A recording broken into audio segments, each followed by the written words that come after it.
este que le regalé a Alejandro, a Alfredo, El de la de, foto de- de la foto.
Pensando en Voz Alta, conversación espontánea en la que se analizan los temas de actualidad, abordados bajo la perspectiva de Alfredo Mena Lagos. Pensando en Voz Alta. Buenos días, bienvenidos a Pensando en Voz Alta. Hoy tengo el gusto de tener con nosotros a dos buenos amigos, el general Humberto Corado y a Gerardo Escalón, ambos exdirectivos de FAS. Hemos sido compañeros de lucha, sufrimiento y alegrías que nos trae el equipo. Todos somos amantes del fútbol, todos somos patriotas, todos estamos dolidos por lo que está sucediendo, pero siempre con un espíritu propositivo.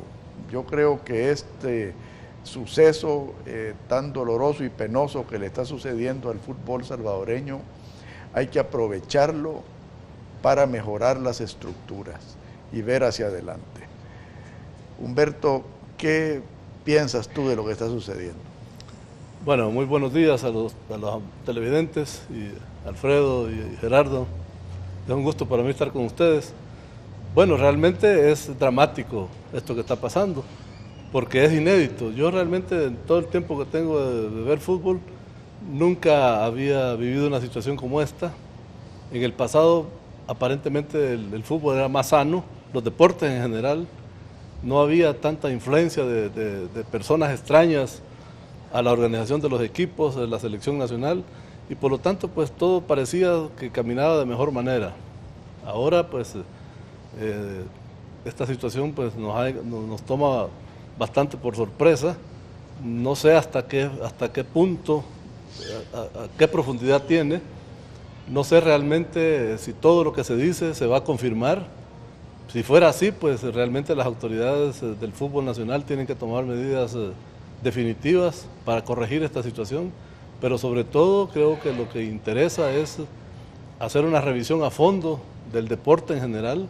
Creo que es tiempo que las autoridades nacionales se preocupen por esta situación, y creo que el deporte cumple una función social muy importante, y el fútbol sobre todo, y creo que vale la pena pues examinar qué es lo que ha ocurrido para que esto no vuelva a suceder y que realmente El Salvador vuelva a competir de manera leal y de manera honesta en todas las competencias que organiza la FIFA.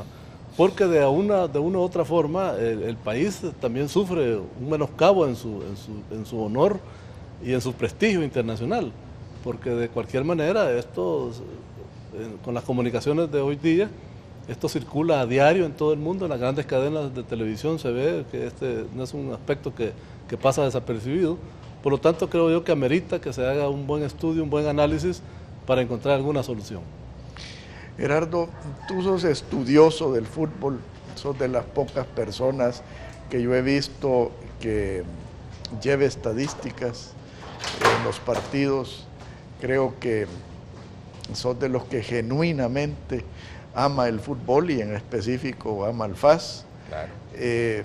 Esto ha de ser particularmente doloroso para ti. Sí, la verdad es que es, ¿cómo te diría? Es un terremoto que ha sacudido las bases del corazón de los salvadoreños, porque hablar de la selección nacional de fútbol de El Salvador es hablar del mismo corazón de la patria.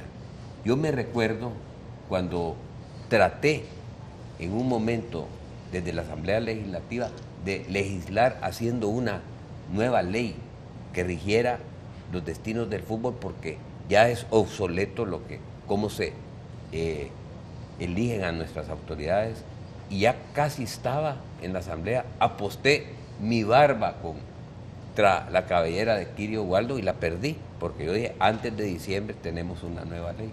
Imagínate qué frustrante fue, porque fue una lucha casi de 2 años de estar cabildeando con todos los diputados, haciendo llegar personalidades del fútbol, jugadores, entrenadores, periodistas, todos los que amamos en realidad este deporte, y fue imposible cambiarla y perdí la apuesta.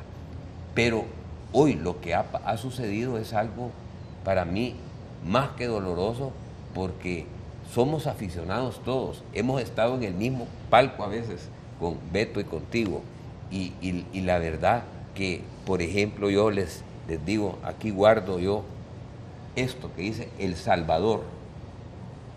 Esto representa lo que es la afición nacional, y una vez, ante el estupor de mis compañeros, yo bajé con mi vincha del Salvador al Pleno Legislativo. Lo que no recuerdan mis amigos, que faltaban 4 días para jugar contra Jamaica. Era 1997 para el Mundial del 98. Y si ganábamos ese juego, casi pasábamos al Mundial. Quedamos desgraciadamente 2-2. Y así vas a bajar Chile, porque yo apoyo al Salvador desde el Salón Azul hasta el Cuscatlán. Y pasó y salió todo eso. A unos se rieron, otros comprendieron el por qué. ¿Qué tal si hubiera sido esa foto, si hubiéramos ganado? Pero empatamos y fue, pues ya no pudimos ir al Mundial. Pero la verdad que lo que da ahora esto es, primero, la esperanza, que hay una esperanza que esto cambie, porque no se puede seguir así. Las autoridades tienen que ir a fondo y yo felicito a los investigadores que han promovido esto, porque esto no viene de hoy, viene de hace muchos años. Recuérdense aquel juego del 28 de marzo del 2009 que jugábamos contra Estados Unidos, y que de ese no habla nadie, que haya amaño, ¿verdad? Pero estábamos ganando 2-0, era el minuto creo que 81, y ya dijimos, ya estuvo, y de repente nuestro portero, yo no sé, le agarró un calambre a Montes y fue sustituido, nadie sabe por qué, porque un calambre, a ver a dónde. Y llega Juan José Gómez y desgraciadamente o desafortunadamente cambia el panorama y nos hacen 2 goles, uno muy feo. Yo no quiero creer que ya de ahí había amaño, porque qué burla para nosotros, porque empatar era perder ese juego, ahí estábamos nosotros.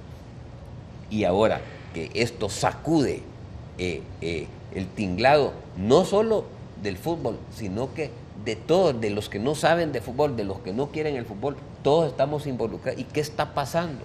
Aquí hay que hacer una reestructuración y buscar los culpables, que los culpables se vayan. Y acuérdense una cosa, a hechor y consentidor, pena igual. No vamos a hacer una cacería de brujas, como dicen unos, pero ahí está la Fiscalía que está haciendo su trabajo, y los directivos de la Federación, que me perdonen, dejan mucho que desear, porque se habla y vamos a ver a dónde llegan las investigaciones, porque ya dijo la Fiscalía que hay también no solo jugadores, sino que también hay gente de adentro de la Federación. Y te digo, y ese es el desgobierno que tenemos, que me perdonen los federativos, pero esto es algo que no debía haber salido así, pero que ya se venía hablando desde hace muchos años, porque esto no es primera vez que hablábamos de. Pero te digo, yo cuando me voy al 2009, digo, Jesús, y esto es ingrato, porque vaya, ese juego de Costa Rica era un juego insignificante, pero indudablemente que hubo una cosa rara ahí, a ir a jugar allá con la frontera en Nicaragua, no sé dónde fue el juego, no tenía ninguna trascendencia, pero para los apostadores sí. Entonces, creo que podemos sacar de lo malo lo bueno, o sea, una nueva estructuración para elegir a los que haya que elegir y que se vayan los que se tengan que ir. Porque la verdad que esto no es posible, Alfredo. Esa es mi posición. Humberto, a mí en lo personal y como humanamente hablando, me dan lástima los 22 muchachos. Pero más lástima me dan sus familias, más lástima me da la afición, más lástima me da el fútbol salvadoreño y más lástima me da El Salvador. Ahora, bajo el precepto de que alguien es inocente hasta que no sea oído y vencido en juicio, pero sí, después que si se comprueba de que hay amaño en el fútbol, que les caiga todo el peso de la ley. ¿Cómo crees tú que debiera manejarse este proceso? ¿Vía FIFA, vía Federación, vía Fiscalía? Bueno, yo creo que todos los elementos que tú has mencionado intervienen acá. La FIFA simple y sencillamente está observando, está atenta a lo que está pasando en el país. Indudablemente que está en constante comunicación con la Federación de El Salvador, tiene sus estatutos y tiene sus normas para este tipo de sucesos. De tal manera que acá la Federación Salvadoreña es bastante independiente en el aspecto de la investigación, pero como la Federación no tiene las herramientas técnicas y jurídicas para poder investigar a fondo, tiene que recurrir a la Fiscalía, que es el ente investigador por excelencia. Además, que aquí hay una pequeña división entre lo deportivo y lo jurídico. La Federación se tiene que entender de lo puramente deportivo y administrativo, y la Fiscalía tiene que entenderse de lo puramente jurídico, o podría llegar incluso al ámbito penal. Pero aquí intervienen ambas instituciones. Pero yo estoy de acuerdo contigo en que hay que hacer un trabajo concienzudo, honesto, imparcial, de tal manera que estos muchachos que han sido involucrados por alguna razón, ¿verdad? En base a indicios, supongo, deben recibir también un trato correcto, es decir, justo, en el sentido de que no se les vayan a atribuir hechos que ellos no han cometido. Tengo la impresión de que la culpabilidad entre ellos, por lo que yo he escuchado en algunos medios y he leído en los periódicos, no todos tienen el mismo grado de responsabilidad. Parece que el involucramiento no es igual para todos, de tal manera que ahí comienza un factor que hay que hacer para discriminar realmente esta situación. Hay algunos de ellos que incluso han advertido que en caso de que resulten inocentes, van a tomar medidas para restaurar su honor y tienen todo el derecho. De tal manera pues que yo creo que aquí los tres entes que están involucrados, la Federación Salvadoreña de Fútbol y la Fiscalía y la FIFA por su parte, tienen algo que ver en esto. Espero que sea un trabajo apegado a la realidad de lo que ha sucedido, con un debido proceso, y que realmente si hay culpables, pues que se les aplique la ley, pero en base a la proporción de su participación, y también en base a la justicia, para que no vayan a haber inocentes culpables, porque eso sí sería todavía peor. De tal manera pues que yo espero que todos estemos a la expectativa de lo que está pasando. Creo que mientras tanto hay que tratar de que el fútbol siga su desarrollo normal. Creo yo que sí es conveniente que se hayan suspendido a estos muchachos por 30 días, pero que el resto de equipos y de jugadores que no tienen participación en estos hechos, que continúen laborando normalmente, porque realmente el deporte es un aliciente para la población y es un espectáculo que todo el mundo lo disfruta, de tal manera pues que yo creo que hay que tratar de las cosas con bastante prudencia. Gerardo, en el próximo segmento, y ya me hicieron señales que se nos terminó el tiempo de este segmento, quisiera que habláramos del FAS. El FAS durante toda su historia ha tenido momentos de gloria y momentos que verdaderamente yo, que soy fascista de corazón, por meses dejé de ver partidos en televisión del FAS, ya no se diga ir al estadio. Creo que es justo analizar la trayectoria de FAS, como que, te repito, ha sido quizás el equipo que ha alcanzado más coronas, más glorias, pero también es quizás el equipo, con muy pocas excepciones, que ha caído a los niveles más bajos. Y me gustaría escuchar tu opinión en el próximo segmento. Por favor, no nos cambie, ya volvemos.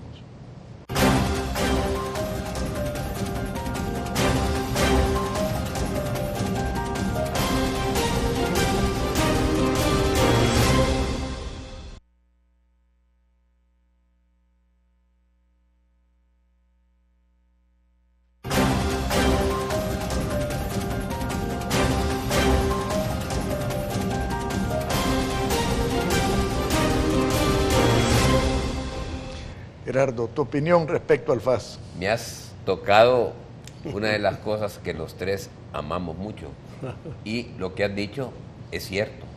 El FAS, le guste o no le guste, es el equipo, se puede decir, con más gloria en El Salvador, con más blasones, pero en los últimos años, desgraciadamente, por circunstancias ajenas, fue cayendo en un descenso, y que por último hemos tenido a una mujer presidenta, que era una señora Jaramillo, creo, colombiana. Todo esto viene en concatenación, para mí, a la pudrición que ha habido en el fútbol desde hace varios años, porque esto no es de ahora. Lo que pasa es que ahora, gracias a algunas personas valientes que denunciaron y que estuvieron trabajando y investigando, como el Gráfico, como nuestro amigo Palomo, que les puso el dedo allá en los Estados Unidos, acuérdate el caso de los casinos, que de repente los casinos se hicieron patrocinadores del fútbol. Hombre, yo a veces, porque pues a mí me gusta el juego y me gusta jugar póker, pero ahí hay apuestas de todo el mundo en las pantallas. Entonces uno dice, ¿y por qué van a comprar a un equipo de El Salvador? ¿O por qué van a comprar? Que no es nada en el mundo del fútbol, pero en el mundo de las apuestas te pueden apostar que va a haber un gol en los primeros 20 minutos, o que van a quedar 3-0, o cosas así. O el primer saque de banda. Mira, apuestan como es donde se va a parar la mosca, ¿va? Entonces, no te quiero decir que FAS entró en eso, pero el FAS, yo me acuerdo del FAS que yo recuerdo, fue cuando todavía don Reinaldo Valle tenía su equipo, pero que en su inmenso amor dijo que era malo ganar tanto. Y por último echó a los que tenía que, y el equipo se le vino para abajo. ¿Te acordás? Que era malo ganar tantas veces, porque nos hubiéramos aburrido de ser campeones. Pero desgraciadamente, pero también a la vez, si no, esta gente no hubieran agarrado al equipo, ya no existiría, porque hemos pasado crujidas feas y hemos salido adelante, pero pues ahí estamos ahorita tratando de recuperar, estamos por lo menos ya le ganamos a nuestro hijo preferido, que es el Águila, ¿va? Ahora, Humberto, yo recuerdo la época de don Armando Monedero, que fue un verdadero mecenas del fútbol. Era sano, se jugaba por amor a la camiseta. ¿Por qué crees tú que eso se fue perdiendo, Humberto? Mira, Alfredo, yo creo que los deportes en la actualidad han sido contaminados por la misma realidad que vive el país. El Salvador, duele decirlo, pero El Salvador hemos llegado a situaciones muy críticas que yo espero que a corto plazo se puedan comenzar a subsanar. Y yo creo que el fútbol no escapa a esa realidad de pérdida de valores, de desorganización, de irrespeto a las autoridades y a las leyes. Es decir, tenemos lo que nuestra sociedad proyecta. A principios de los años 50, cuando el FAS fue fundado, porque la familia Monedero lo manejó aproximadamente hasta 1978, 79, por ahí, fueron años victoriosos, fueron años de muy buena organización, de una buena planificación, porque esa familia dio todo por el equipo. No solamente don Armando, sino que su hermano, don Oscar, que falleció en un accidente aéreo, su hijo después. O sea, ellos mantuvieron al equipo durante décadas en lo más alto que se podía. Pero el entorno de la federación, de las autoridades nacionales, era también sano. Yo recuerdo que la Dirección General de Educación Física casi siempre estaba bajo la dirección de un oficial del ejército. Y había una buena organización, había disciplina. A mí me llama la atención que cuando los equipos nuestros o la selección nacional sale fuera del país, se producen algunos hechos de indisciplina en las delegaciones. Da la impresión de que los directivos, nadie se responsabiliza del orden de que debe privar en un equipo.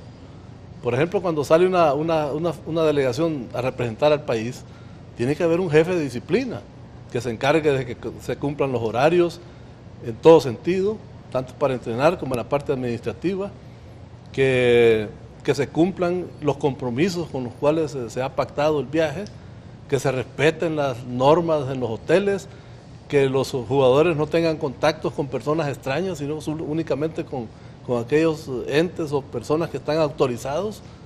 Es decir, todo eso da la impresión de que nadie lo está vigilando. Y por eso tenemos estos amaños. Pero como te vuelvo a repetir, creo que es la misma situación, no solo nacional, sino que incluso mundial, de pérdida de valores, de indisciplina y de irrespeto por las autoridades y las leyes, lo que nos ha llevado a esta situación. Pero volviendo, ya me tocaste el punto de FAS, pero yo quiero seguir insistiendo que el problema del fútbol ahorita lo estamos viviendo en carne propia, y como tú dijiste, me dan lástima los jugadores, las familias de los jugadores. Nosotros mismos nos sentimos apenados por lo que está sucediendo, y esto hay que cortarlo ahora de raíz. Hoy es cuando, si hay que amputar una pierna, se amputa la pierna. Si hay que amputar un brazo, se amputa. Porque esto no puede seguir así. Esto es algo que nos duele a todos. Y claro, está la Fiscalía, que es la parte legal, y está la Federación, que se tiene que autodepurar. Se tiene que autodepurar, porque incluso el fiscal, yo leí y escuché en uno de los programas de otros canales que están investigando también adentro. Y lo que tú decís, un jefe de delegación, vaya, en estos viajes que han hecho, en estos amaños, ¿quién firmó para ir a jugar a Costa Rica, a un lugar que solo ellos conocen? Era una cosa rarísima. Pero en fin, dicen, el dinero es bienvenido, pero no es así la cosa, porque esto venía ya, los investigadores, los que aman al fútbol aquí, y que hay buenos periodistas, han venido haciendo una investigación que nadie les hacía caso, y estaban ahí, como dicen, poniendo el dedo en la llaga, y hasta ahora vienen a darse cuenta que sí era realidad todo esto, desgraciadamente. Y entonces, hoy es cuando se tienen que autodepurar todos. Y si se tienen que ir, pues que se vayan. Hoy es el momento de arreglar y sentar las bases de un nuevo fútbol. Y te digo, yo tengo la esperanza en estos muchachos de Turquía, que son jóvenes y que incluso como dicen, los tentó el demonio a algunos muchachos. Imagínate. Y tenemos el último reducto, que el fútbol playa, los hombres de los cangrejos, que qué bien, y que nos llena de orgullo verlos jugar, ver esa entrega. Pero el fútbol es otra cosa. El fútbol es más grande que el fútbol playa o el indoor, que ya no, a Dios gracias, fracasó porque era un desastre eso. Pero la verdad que ahora es cuando el momento preciso, porque hay crisis. Como te digo, hubo un terremoto aquí, pero nos tenemos que levantar, porque somos salvadoreños y queremos este país y queremos nuestro fútbol, que nos gane y que estemos en el último lugar, no importa, pero es nuestro fútbol. Y por eso tenemos que todos contribuir a que esto se haga y se sanee con la ley en la mano. Los federativos tienen que hacer una autocrítica. ¿Y quiénes fallaron? Porque no solo son los jugadores, sino que hay directivos. Entonces, aquí te digo, y entre más rápido se haga y se sane esto, porque acuérdese que la infección va subiendo, y por último puedes perder la vida. Yo prefiero perder el pie que la pierna. Es como es gangrena. Así es. Ahora, yo siento, y aquí pues yo creo que tú puedes hacer un aporte con tu proyecto de ley, claro, que se puede empezar a discutir, pero yo nunca he creído en andar inventando la rueda. No, si ya la inventaron hace miles de años. Y como buen germanófilo, yo creo que la liga más exitosa en el mundo es la Bundesliga de Alemania. Y ahí hay legislación muy clara, que es inclusive, les voy a mandar a ustedes un artículo que salió en El Economista, una revista inglesa, que analizaba por qué el éxito del fútbol alemán. Y empezaba por desmenuzar la legislación que rige la administración de los equipos. Allá, por ley, los equipos tienen que tener participación de los socios. Y cuando digo de los socios, no es de los dueños, es de los aficionados, que los toman en cuenta. Por ley, tienen que tener canteras. Por ley, tienen que reservar asientos, un X número de asientos, para los aficionados al equipo. Por ley, se rigen un montón de comportamientos administrativos que hacen que el fútbol alemán sea el éxito que es. Entonces, yo siento que deberíamos, Humberto, y tú que eres militar, con la disciplina de aquellos que amamos el fútbol, agarrar este conjunto de proyectos, inclusive el proyecto de nuestro buen amigo Gerardo, y tratar de hacer algo autóctono, pero que tenga los elementos de éxito que tiene el fútbol alemán. Fíjate, Alfredo, que en aquel proyecto que fracasó desgraciadamente, cuando hablábamos de la Liga Mayor A, decíamos que tenían que tener, por lo menos para pertenecer a la A, 4 ligas participando: la mayor, la reserva, la infantil y la juvenil. Unos saltaban que eso es muy caro, pero eso es lo más barato, porque ahí está la renovación. Así es. ¿Verdad? Y que si solo 4 equipos pueden tener eso, pues va a ser la liga de 4 equipos. Pero aquí empiezan, ya vas a ver, dentro de 6 semanas que ya van a haber unos equipos que no les han pagado, que es un relajo. Entonces hay que ordenarse. Y te digo, las comparaciones son odiosas. Tú has puesto al fútbol alemán, pero acordate que estamos acá en este país, en Mesoamérica. No, por eso es que hablé de autoctonizarlo. Sí, y hay que tratar de tener la serenidad de lo que podemos hacer. O sea, y algo se puede hacer, y algo se debe de hacer, y que siga la investigación, y que caiga quien caiga, y que se vaya quien se vaya. Pero esto no es posible que jueguen con el sentimiento de miles de salvadoreños, de millones de salvadoreños. Tú sabes que hay gente que no duerme, que no come porque quieren ir a pagar su entrada e ir a ver a la selecta.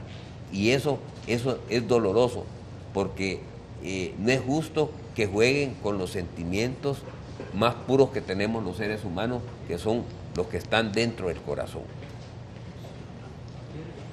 Humberto. Sí, con respecto a tu pregunta, yo creo que lo principal acá es que el ente federativo, juntamente con el Comité Olímpico e incluso el Instituto Nacional de los Deportes, para incorporar la parte gubernamental, deben organizarse bien. Hay que tener una buena ley del fútbol. Hay que tener una buena organización similar a la de los países suramericanos, por lo menos. Y debemos tener planes de desarrollo.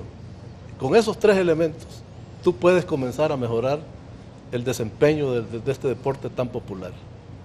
Pero aparentemente no se ha querido hacer mucho. La verdad que la FIFA provee asesoría en diferentes campos. Tiene varios programas de ayuda para las federaciones para fomentar el deporte en aquellas áreas donde es menos desarrollado. Y creo que Centroamérica es uno de esos lugares. Lo que pasa es que aquí nunca se ha aprovechado esos aportes de la FIFA aquí en El Salvador, porque yo veo, por ejemplo, que en Costa Rica sí han evolucionado. En Honduras los clubes de la Liga Mayor ya son verdaderos clubes deportivos. Tal vez no los 10, pero por lo menos 4 o 5 de ellos, los más tradicionales, ya exportan jugadoras a Europa en una cantidad sustancial. Y eso pues les va dando una fortaleza para poder competir a nivel internacional. Y nosotros como El Salvador cada vez nos vamos quedando más atrás, pero porque nuestras autoridades creo que les ha faltado visión y les ha faltado ambición para poder desarrollar el fútbol. Si el fútbol salvadoreño siempre estuvo en niveles aceptables en Centroamérica. Bueno, ya asistimos a 2 Copas del Mundo. Nuestros futbolistas son quizás los más técnicos del área.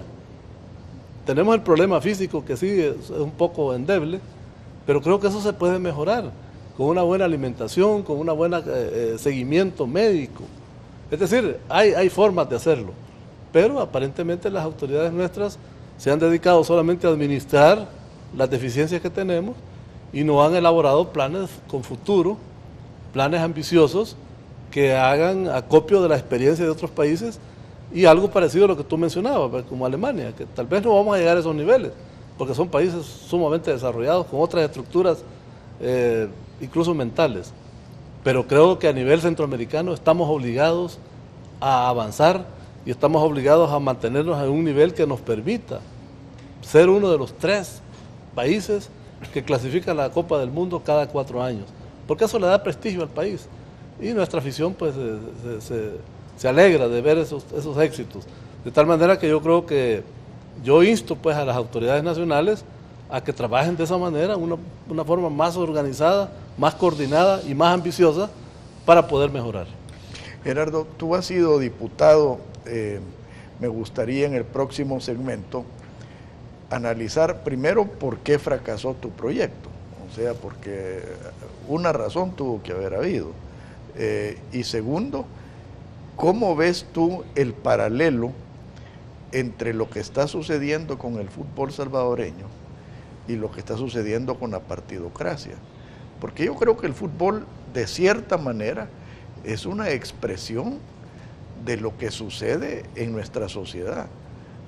Y lo que sucede en nuestra sociedad está tremendamente influida por quien gobierna esta sociedad. Así que en el próximo segmento hablamos de eso. Por favor, no nos cambie, ya volvemos.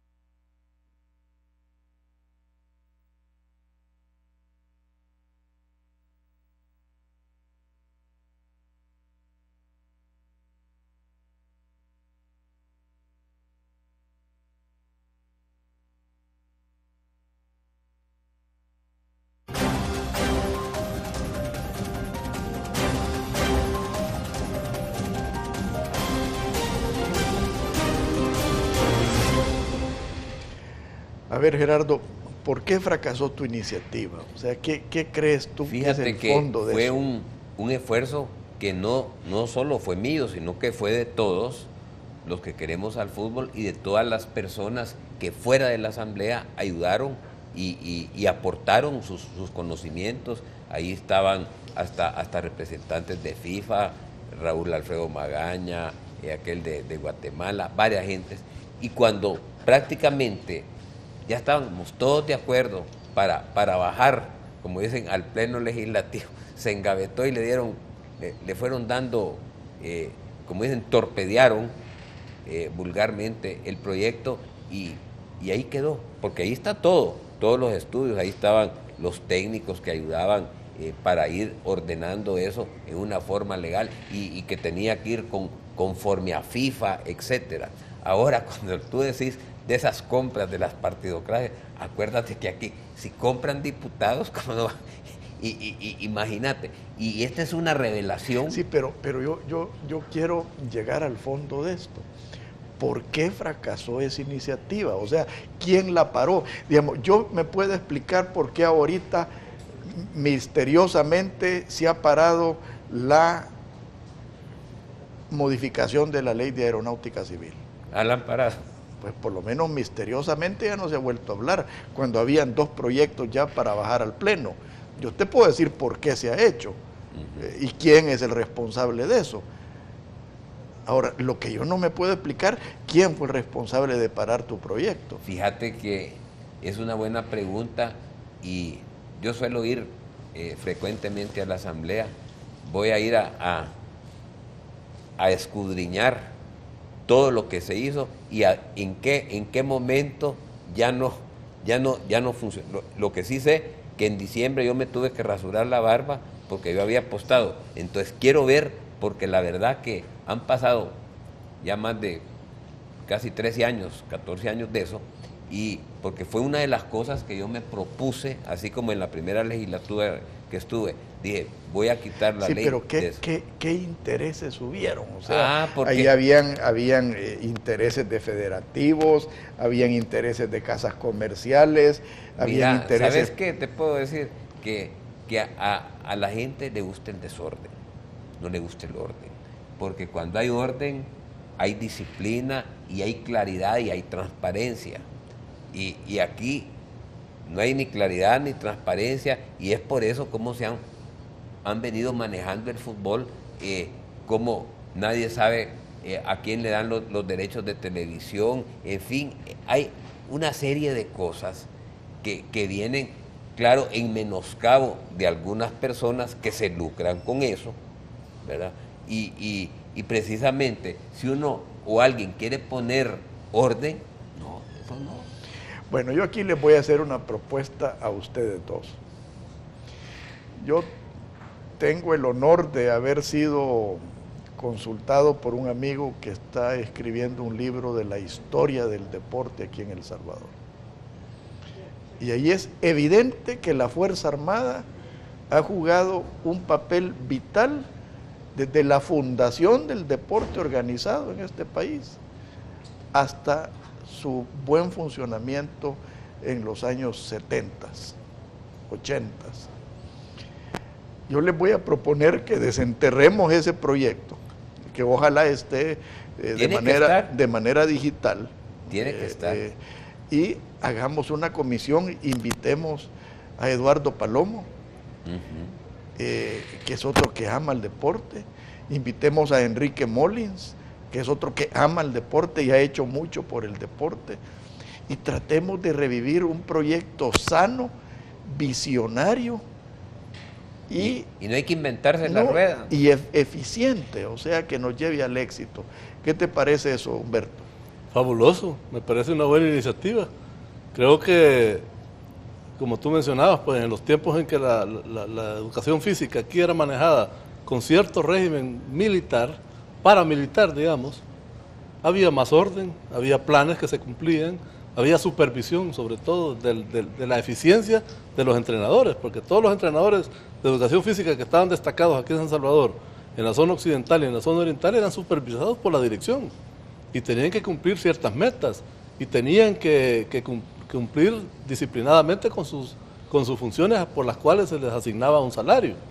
Todo eso creo que en alguna medida se ha ido perdiendo, porque las estructuras actuales del deporte, el INDES, digamos, yo no conozco a profundidad cómo funciona, pero me da la impresión de que tiene algún tipo de irregularidad que sucede ahí con las federaciones. Yo a cada momento leo que hay federaciones que se quejan del INDES, o el INDES se queja de la ineficiencia de las federaciones. Entonces eso no puede continuar así, tiene que haber más una estructura que centralice la actividad del deporte, pero que la centralice para mejorar, para alcanzar estándares de eficiencia. Y tú mencionabas el caso del ingeniero Molins. Él es un hombre de éxito en el deporte y en lo empresario también, pero como deportista ha sido exitoso porque él es disciplinado y es ambicioso y se pone metas altas y las logra. Entonces yo creo que por ahí es donde nosotros tenemos que apostar. Es una persona, Enrique, que es muy buen amigo mío, Enrique es una persona que se proyecta a lo internacional. Sí, por eso te digo, se pone metas altas y las cumple. Bueno, prueba de ello que en la época de él, el tenis nuestro estaba bien rankeado, pues, y todo eso... No, y no solamente el tenis, Gerardo, o sea... creo que la presidencia de Enrique en el INDES fue buena, quizás buenísima. Fue la mejor presidencia que hubo en la historia del INDES. O sea, trató de hacer las cosas como se deberían de hacer, pero lo que pasa que aquí hay una especie de que como que una envidia fea, insana, que cada quien quiere ser el primero, y eso no puede ser. Hay algo más que eso, y tú más o menos lo mencionaste, es la punta del iceberg. Así es. O sea, la cobertura televisiva del fútbol salvadoreño. Yo he escuchado y vamos a investigar que la televisión tica paga 10 o 15 veces lo que paga la televisión aquí. Pues claro. O sea, ¿y qué tiene de mejor los equipos de fútbol de Costa Rica que los salvadoreños? O sea, y en todo caso, ¿qué menos tiene la televisión de aquí que la televisión de Costa Rica? O sea, yo creo que por ahí anda la cosa. Si no, recordémonos que aquí hubo un presidente de la Federación de Fútbol que su gran mérito era ser hijo del director de deportes de ese canal de televisión. Ah, sí, sí. Entonces, Rodriguito. yo no voy a mencionar nombres ni quiero personalizar. Bueno, pero lo estás diciendo. O sea, no, yo lo que quiero hacer es analizarlo estructuralmente, el por qué suceden las cosas. O sea, y yo, así como insisto que los intereses creados están estrangulando el turismo aquí en El Salvador, asimismo creo que los intereses creados están estrangulando el deporte aquí en El Salvador. Y eso es inaceptable. O sea, y yo te voy a dar de tarea, Gerardo, que desenterres ese proyecto. Mira, eso lo tomo la palabra y voy a ir a ver, porque son páginas de páginas las que se escribieron. Es que mira, sea lo que sea, Gerardo, esto no puede seguir así. Y por eso hay que cambiar las estructuras, y gracias a esta hecatombe que ha pasado, a este terremoto, tenemos que resurgir, pero que sea una cosa clara, rápida, porque si no, no solo vamos a perder el pie, sino que vamos a perder la pierna, y eso no puede ser, no lo podemos permitir. No, y esto hay que hacerlo tipo Blitzkrieg. Así es, relámpago, guerra relámpago. Eso, pues Humberto, sí.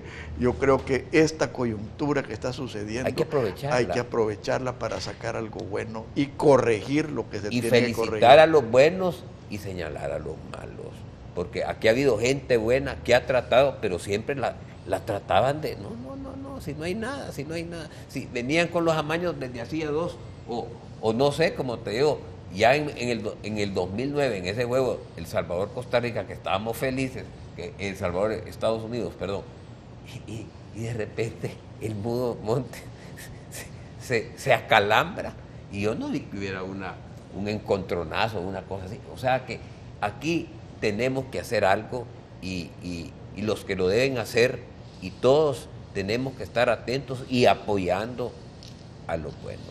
No, yo creo que debe de hacerse imparcialmente, sin intereses creados. Claro. O sea, y sin fanatismo. Mira, yo salí huyendo de la presidencia de FAS. A mí los monederos me pidieron que me hiciera cargo del equipo. Y llegó un momento en que yo le tuve que decir a Armando, hijo, a quien yo quería como hermano, le dije, mira Armando, aquí voy a terminar con mi capital y voy a terminar con tu amistad. Le dije, y ninguna de las dos cosas quiero terminarle. Así que aquí está el equipo. ¿Qué fue lo que hice yo? Comprar un terreno, que por cierto se lo compré a Reinaldo Valle, que terminó siendo una magnífica inversión, para construirle unas canchas al FAS. Y entonces les dije a mis amigos de FAS, les dije, miren, este va a ser mi aporte al equipo. Les voy a hacer unas canchas, se las voy a mantener, no me pidan un centavo más. Pero al final de año, ahí estaban las canchas. Entonces... Promesa es deuda. Promesa es deuda. Y sigo ayudándole a FAS. Y lo hago desinteresadamente y con el mejor de los espíritus. Y yo creo que eso es lo que debe privar en este esfuerzo por reestructurar el deporte nacional y el fútbol en específico. Es que mira, Alfredo, ser dirigente deportivo en las diferentes ramas es ser un Quijote. Por no decir otra cosa. Sí, la verdad es que cuesta mucho, cuesta tiempo, dinero, etcétera. No es fácil, porque tenemos mucha desorganización. Tenemos que comenzar por ahí, tenemos que revalorizar el deporte. Fíjate que la FIFA tomó esas medidas hace más o menos unos 30 años. Bajo la presidencia del señor brasileño Havelange, la FIFA se comenzó a profesionalizar y comenzó a recibir patrocinios en grandes cantidades. Y ahí aparecieron los mundiales juveniles, los mundiales femeninos. Es decir, revalorizó al fútbol y ahora es un gran negocio. Pero un negocio tiene que ser decente, pues. todos debemos de ganar, tanto los dirigentes como los deportistas, como incluso los mismos países y las grandes corporaciones mundiales que patrocinan el deporte, ganan también. Entonces, yo creo que es un trabajo conjunto que hay que hacerlo, pero tiene que hacerse sobre la base de valores, sobre la base de la honestidad, el respeto mutuo y la ambición por lograr mejores niveles de capacidad en el deporte. Fíjate, Alfredo, cómo es la cosa. El otro día viendo un programa de televisión que me gusta mucho, de preguntas y respuestas, la FIFA tiene más socios que las Naciones Unidas. Sí. Hay más países en FIFA. El poder que tiene el presidente de la FIFA, te digo, es algo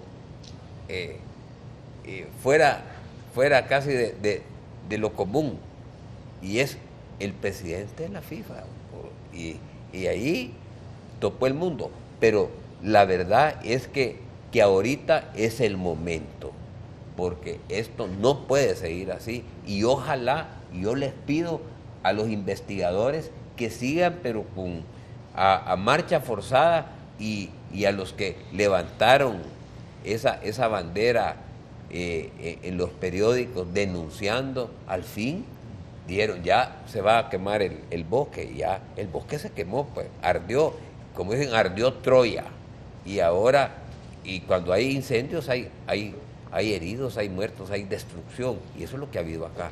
Pero tenemos que de las cenizas, como el ave fénix, salir, y creo que tenemos la obligación de ayudar todos a que esto se pare y se haga lo más pronto posible, porque no hay que dar largas al asunto. Porque si le das largas al asunto, vamos a llegar a quién fue primero, el huevo o la gallina. Bueno, mire, mi amigo, entonces el lunes usted amanece visitando a sus amigos de la Asamblea. Me voy a ir allá a la Comisión de Cultura y Educación. Porque yo no creo que yo sea muy bienvenido en la Asamblea. ¿Cómo no, hombre? Claro que sí. Pero, es la casa del pueblo. Bueno, pues... Pero... si querés me acompañar. Ahí va a arder Troya. Ya en serio, yo creo que es hora de rescatar ese proyecto y de mejorarlo, porque yo estoy seguro que todo proyecto humano es mejorable y perfectible. Lo perfecto no es humano. Pero, Humberto, yo sí creo que debemos involucrar la mística de la Fuerza Armada. Creo que tú eres un buen representante de eso. Creo que hay que rescatar, tal vez aburro hablando de Alemania, pero la Alemania en los 30s habían clubes de deporte, a donde se desarrollaba el patriotismo, se desarrollaba la condición física de la juventud alemana. Y otras cosas también, ¿verdad? Pero yo creo que hay ciertos elementos que son rescatables. O sea, hay ciertos elementos que no podemos olvidar ni ignorar el éxito que tuvieron en su momento. Y yo creo que en ese sentido la Fuerza Armada debe jugar un papel importante. Inclusive el problema de las maras. El problema de las maras, hay un elemento ahí de vacío en que precisamente la juventud cae en esas cosas por no contar con instrumentos de esparcimiento, de formación y de construcción social que el deporte puede dar.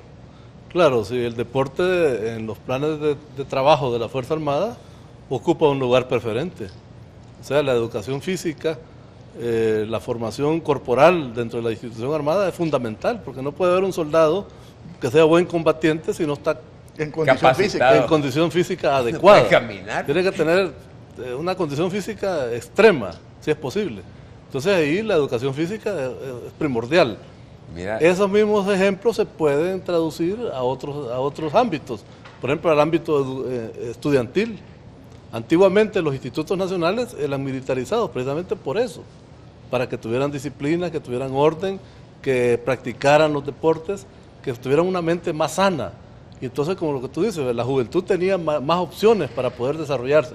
De tal manera que yo creo que sí, yo pienso que si hay un plan de desarrollo nacional del deporte, la Fuerza Armada, estoy seguro que va a jugar un papel importante. Fíjate que en los Juegos Estudiantiles de los años 40, la escuela militar participaba en los Juegos. Claro. Y había una, pues decir, estos son los militares y o sea, después dejaron de participar, pero, y me acuerdo también cuando el mayor Lario Guerra era el sempiterno el presidente del Comité Nacional Olímpico, Bueno, y hacía su función. En mis tiempos del externado, yo recuerdo que el externado jugó contra la escuela militar en básquetbol. Claro. O sea, y se jugaba en fútbol. Eran buenos partidos. O sea, esos tiempos tienen que volver. Claro. O sea, y yo creo hay que democratizar. Y yo sé que la juventud y la niñez ignoran eso, pero nosotros tenemos el privilegio de todavía recordarlo. Entonces estamos en la obligación de volver a sentar las bases para que El Salvador recupere a su niñez y a su juventud. Mira, es como cuando los 15 de septiembre, todos en mi tiempo, todos los colegios tenían que desfilar, todos. Y ahora los élites no desfilan, desfilan adentro. ¿Y por qué? ¿Qué es eso? ¿Que no son salvadoreños, pues? ¿Ah? No, y antes se llamaban bandas de guerra. Sí, yo todavía le llamo bandas de guerra. Ese es el concepto correcto, banda de guerra, no banda ahora de paz. el mundo al revés, ¿verdad? Sí. Bandas de paz. Bueno, muchas gracias, les agradezco. Creo que tenemos una misión que sinceramente es necesaria, así que nos vamos a seguir viendo en el trabajo. En el trabajo estamos. Muchas gracias. Muchas gracias a ti, Alfredo, por la invitación. Que Dios los bendiga a todos. Muy buenos días. Esto fue Pensando en Voz Alta, conversación espontánea en la que se analizan los temas de actualidad, abordados bajo la perspectiva de Alfredo Mena Lagos. Pensando en Voz Alta.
etapa del proyecto. Este es un informe especial para TN21, informó Inés Cetino, Noti 9.